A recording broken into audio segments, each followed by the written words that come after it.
stranger shows you to the elevator. You go to the ground floor.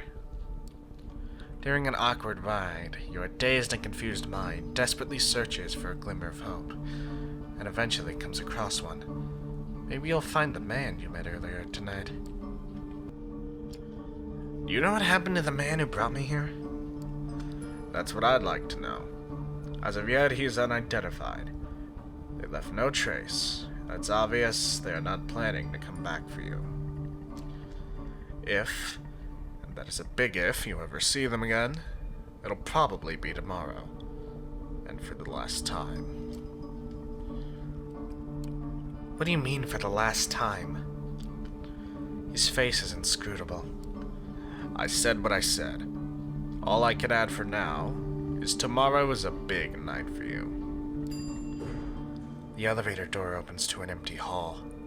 You walk outside, past the night guard's post, which is empty. The cold night air reminds you of the balcony, just a few hours ago. The man motions to a black Cadillac Escalade. Take a seat in the back, please. You get inside. The man closes the door behind you. You hear a click as it locks. The Cadillac is almost entirely dark. The side windows seem light-proof. The man gets into the driver's seat, starts the engine, and drives away without comment. Was I drugged? Am I tripping? I don't think so. But then again, who knows what that girl had in her bloodstream. He stops mid-sentence and shakes his head. Forgive me, I'm not in a talkative mood. This won't be a long drive. Patience. Dead silence fills the car. You close your eyelids and sink back into your thoughts. A blurry afterimage of the man who bought your painting is still there. It's strange. You never felt this way about anybody. It makes you happy, even though you have the nagging feeling that there is something fundamentally abusive about this attraction. But then the girl's hair spilled over her purple hoodie, and her blood spilled over the cold floor, comes into sharp focus. You wince. You want to cry, but it's as if there are no tears left in you. After what feels like an eternity, the car comes to a stop. You get out in an underground parking lot. It's an ugly, concrete gray thing, empty before the car you came in. Looks like there's a room beyond the metal door in the wall. Guess you'll live to see another night. Follow me. He opens the metal door and lets you inside. Here we are. These are your lodgings for tonight. If you get hungry, again, take a look in the fridge. Tomorrow, I'll come to pick you up. The cramped room has no windows, just a simple bed, a single light bulb hanging from the ceiling, a small humming fridge, and a rattling AC fan in the wall. It has all the coziness of a solitary prison cell. You notice marks on the inner side of the entrance door. You gotta have some mercy, man, let me go! Mercy? No, too late for that. Listen. Normally, I'd lose my nerve right about now and things would get nasty. But I get it. You're scared. You don't understand what happened. Trust me. You'll learn more tomorrow. But now I need you to rest. And you need you to rest. He gestures inside the room. Finding no more willpower to resist, you step inside. The stranger nods contently. Good night. He locks the door behind you. It looks very secure and sturdy. You open the fridge. There's a single plastic bag there, filled with red liquid, unlabeled. Tomato soup. You feel sick to your stomach. Best leave it for now. You lie down on the bed. It's a simple mattress on a metal frame, kinda grimy and damp. Seeing it makes you grimace, but you're just too tired not to lie down. Your entire body hurts, a dull feeling that makes you feel heavy. You feel vulnerable and lonely. Usually, when that happened, you turn your attention to painting, just to not think about the alternative. Your family upbringing left you with no skills, but artistic talent. Creating art used to be something of an unpleasant duty. Somewhere along the line, though, it became the only weapon you had to fight with existential despair. Some of your best work was created in lieu of impotently crying in bed. Hell, you're pretty sure a few of those tears had... You're pretty sure a few of those pieces had your tears mixed in with the paint. Like the painting that led your whole night to this. You look back at your life, and it starts looking like a downward spiral. You're so tired. Your entire body tenses up. And before you know it, you drift away into oblivion. You wake up. That in itself is a surprise. You barely remember when you drifted off. Didn't quite feel like sleep, or like plummeting into an endless void. You imagine that's what death feels like. The room is unchanged. The lamp is still on, the AC is still rattling, the refrigerator's still humming. You take a look at your watch. It's almost 9 p.m. You slept for 17 hours straight. Maybe you died. Your breath is gone and you feel no thumping in your chest. Does that qualify as dead if you're still conscious? You're not sure about that, but you are certain about one thing. You're hungry. It's not your stomach rumbling, though. It's a need that starts somewhere in your abdomen and spreads to your chest, throat, back of the head. You open the fridge. The bag is still there. You take a closer look at it. If it is soup, then its color and texture are off. You pull the cork out and take a whiff. You recognize the smell immediately. Holy shit. There's no mistaking it. It's bagged blood. The smell is faint, and you remember some situations in the past where you found it nauseating, but now it's almost... No, not almost. It is enticing. Nah, we're not quite to drinking blood levels yet.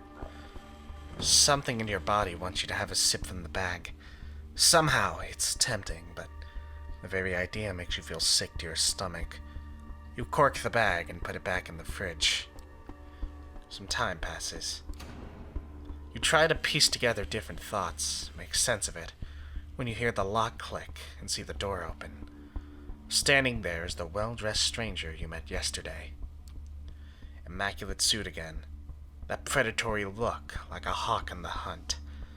But somehow more relaxed tonight. So, like a tamed hawk, maybe. Good evening. Slept well? Your face is good enough as an answer, I suppose. There's not much you know, but of this you're 100% sure. You look like shit right now. Me, IRL. Come on. We've got places to be. The car is humming in the empty parking lot, just outside the door of the cramped room you spent the day in. The man motions to it, politely, but with a stern look on his face. No, we're not, no. Okay, lead the way. After you. You take the back seat again. The doors lock. The stranger takes the wheel and starts the car. You drive in silence for a while. From time to time, you keep trying to catch glimpses of familiar streets or landmarks through the blackened windows, but it's of little use. The car is also soundproofed, so all you can hear is a bit of traffic humming and the car's engine. The driver doesn't say anything and seems focused on the road. You check the door handle. Yeah, the door's locked all right. The piece of dark glass separating you and the front of the car looks sturdy, too. Nothing left to do but wait. You didn't have time to think about it before, but you realize that you're hungry? No, not exactly. It's not a rumbling stomach that grabs your attention. It's a need that starts somewhere in your abdomen and spreads to your chest, throat, and back of the head. You suddenly start noticing sounds and smells that make you uncomfortable and sick. The driver's perfume, which you hadn't noticed before, makes you gag. The car engine's hum gets on your nerves. I've only got the one now. So, hey, could you put on some music? Something to drown out the noise. Noise? I could put something on, I suppose. The radio starts playing a classical tune you're sure you've heard before. Eric Satie. It's soothing. Helps you focus your attention. Takes your thoughts off the hunger. It takes you another 20 minutes or so to get to your destination.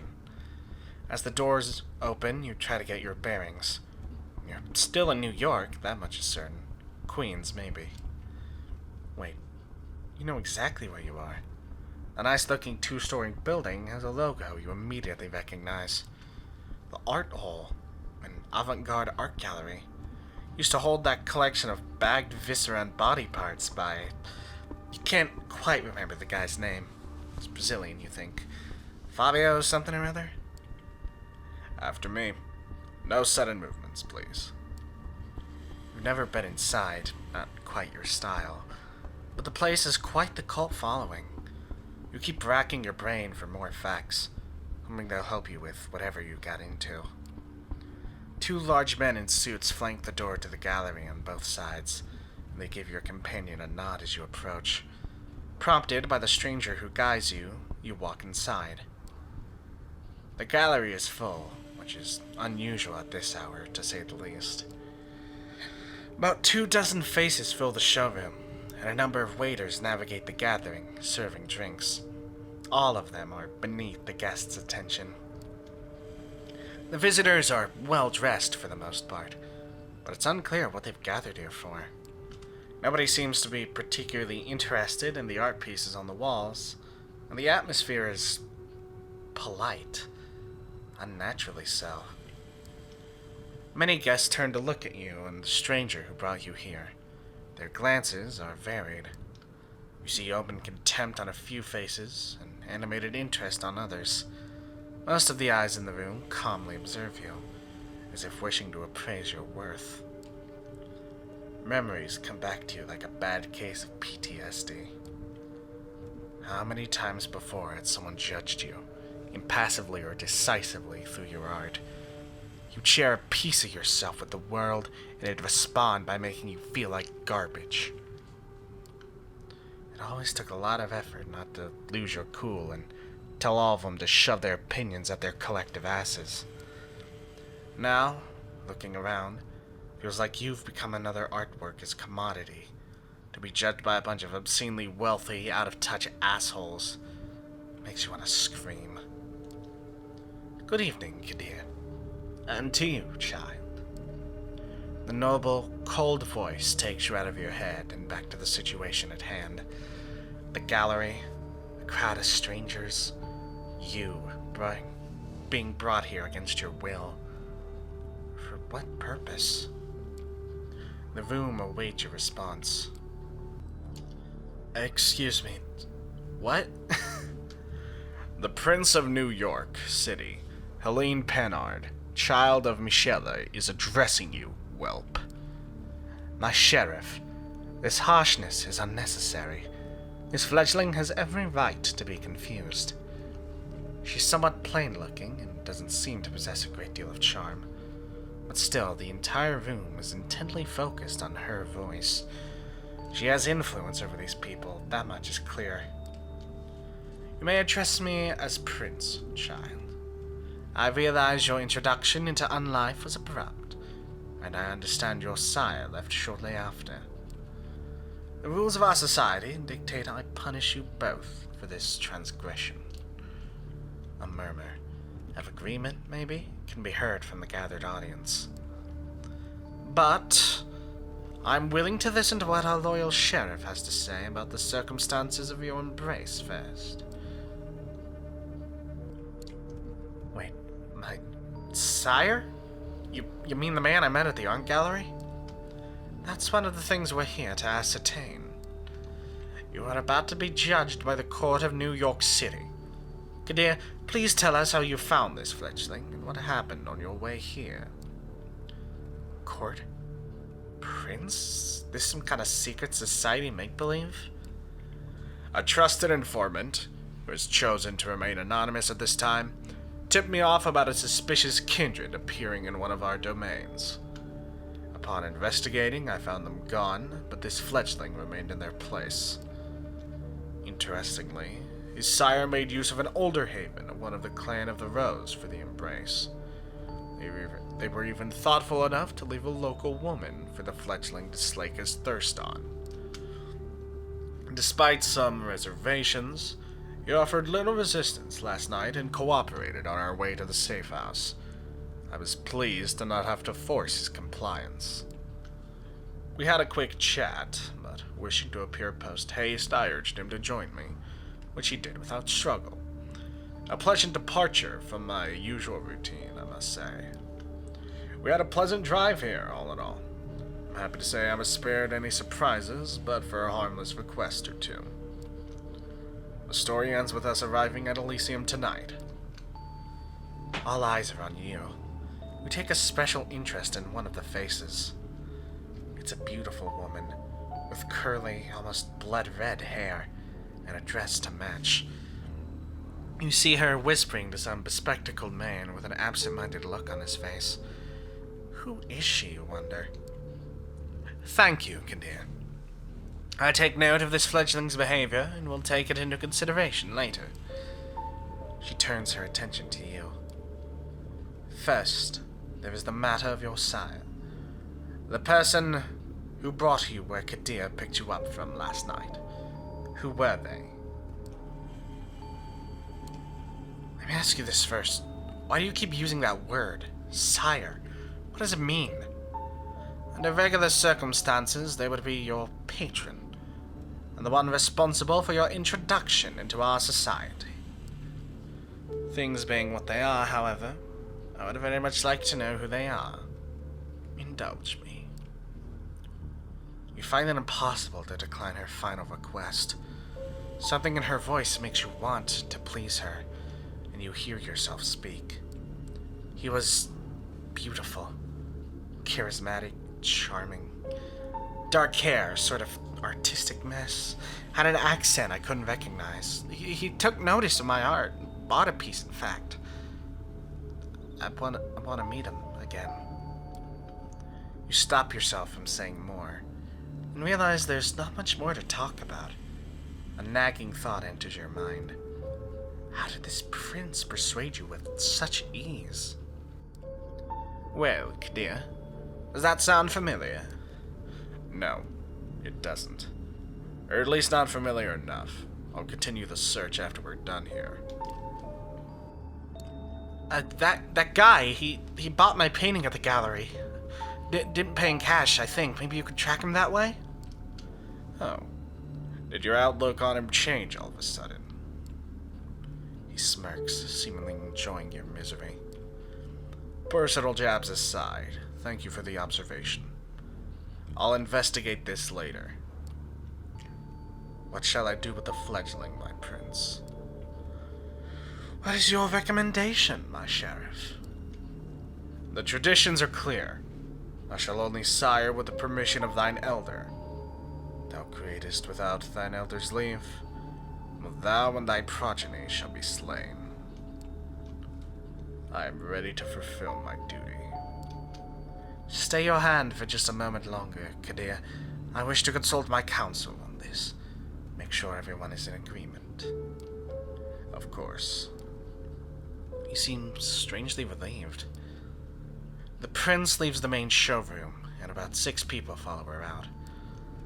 You're about to ask this Kadir what all this talk of traditions and councils was, when the red-haired woman approaches the two of you. Sophie. Sheriff, I was wondering if I could have a word with the fledgling. What for? She lowers her voice in response. Come now, Kadir. We all know what the verdict is going to be. Let me speak to them. You might not have to stain your hands tonight after all. Her words grab his attention. His face is hard to read. It's like several emotions are struggling for domination. Anger, sadness, hope, gratitude, resolve. I'll go get my sword. Oof. This is a weird BDSM club. He steps out of the room the way you came, and you're left in the showroom with the woman in the red dress. She takes you aside, and the eyes of the remaining guests follow you. Well then, fledgling, you are in quite the pickle. Wait, did I hear that right? What did he say about a sword? Your hearing isn't faulty. We only have a short while before the prince hears her counsel out and Kadir returns with his blade. So listen, please. Last night you became a vampire. Wait, what? Oh yes, I'm well aware of how ridiculous that sounds. It's the reason why we have these nicer words for it. Kindred, being embraced, having a sire.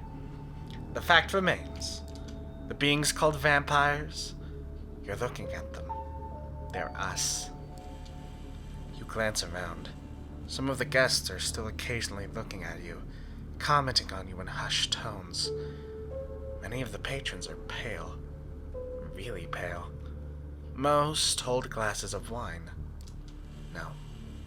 No, not wine. That's not the right thickness. And not the right color either. You're trying to come up with something sensible to say, but you're drawing a blank. It makes a morbid kind of sense. You drank blood last night, there's no denying it. And your breathing hasn't returned.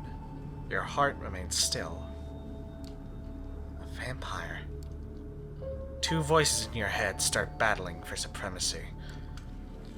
One of them slowly begins to put everything that happened since yesterday together, coming to a conclusion that, no matter how insane it must seem, nothing but what she's saying makes sense. The other voice just keeps saying, "What the fuck? What the fuck?" on repeat. You're surprised. This is often how it plays out by design. Kadir deliberately keeping you in the dark and all. If we do nothing, we will be cut down, as sure as day follows night. But I'm here to offer you a chance, a way out, under one condition. I will take you under my wing. If you're lucky, the prince will be in a good mood tonight, and your deference to Kadir will work in your favor. She might agree to this, but only if you swear fealty to me. I am not making this offer lightly. As your patron, I will take responsibility for you. Your actions will reflect on me. If they reflect negatively, well, I will make sure you face the consequences. What happens if I refuse? I believe I know what the prince will ordain, and I am certain Kadir will do his duty. You, my poor fledgling, will die. For good this time. With me, there's a chance you will not. I can be your guide in this new reality. Steps and hushed voices can be heard from the side room. It seems the prince and her council are returning to the showroom. Kadir appears from downstairs as well and starts walking towards you. When you hear the verdict, ask to be spared. I will intervene. Remember my condition. She flashes a heart-melting smile towards Kadir, who does not smile back. The sheriff's immaculate suit is now complemented by a curved, oriental-looking metal scabbard, fastened with a colorful sash around his waist. It would look vaguely ridiculous if it wasn't surprisingly intimidating first and foremost. Kadir takes his place next to you and observes as the prince takes center stage again. Loyal kindred of the New York City Camarilla gathered here tonight, I have made my decision regarding this fledgling. She briefly addresses you. I want you to know that this was not an easy decision to make. For your part, you have not done anything to earn our ire. I do feel a genuine sorrow for what must be done. We are all keenly aware that these nights we need to close our ranks and trust the wisdom of our elders and their traditions more than ever before. There is no place for tolerating dissent when our very existence is under constant threat. although I acknowledge some of my counsel's divergent opinions on this. She takes a look specifically at one of the people who left the room before. A rather plainly dressed, shy-looking man whose skin has a somewhat healthier tone. He bows his head in deference. I hold the final authority over this fledgling's fate, and I declare that while their embrace might be the sire's responsibility, in their absence it is the progeny that must be punished.